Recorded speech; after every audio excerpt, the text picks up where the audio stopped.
Du côté d'Alep, en Syrie, 50 000 civils doivent encore être évacués. Seulement 3 000 personnes auraient réussi à fuir de la deuxième ville de Syrie, selon Jean-Marc Ayrault, le ministre des Affaires étrangères.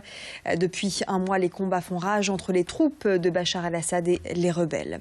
En France, des actions symboliques ont lieu en soutien au peuple syrien. À Lille, demain, un rassemblement est prévu à 14 h sur la place de la République. Et voyez, ce vendredi avait lieu une cérémonie officielle devant l'hôtel de ville de Lille. Martine Aubry a dévoilé une banderole pour dire stop au massacre.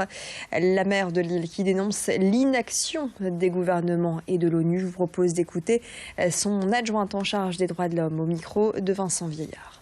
C'est un discours de constat d'une incapacité totale de l'ONU qui a quand même été créée au lendemain d'une barbarie sans nom, qui a été créée pour que nous puissions enfin dire et pour que nous puissions dire à nos enfants plus jamais ça, plus une telle barbarie.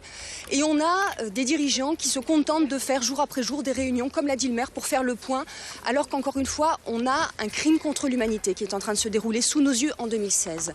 Voilà quel a été le discours du maire, un discours de valeurs pour rappeler ces valeurs encore une fois qui sont les nôtres et pour dire que c'est une honte pour la communauté internationale, mais c'est une honte pour le monde entier, ce qui se déroule sous nos yeux. Et on ne peut pas rester inactif, il y a une vaste mobilisation citoyenne. Cette mobilisation citoyenne doit valoir pour encore une fois faire bouger les États.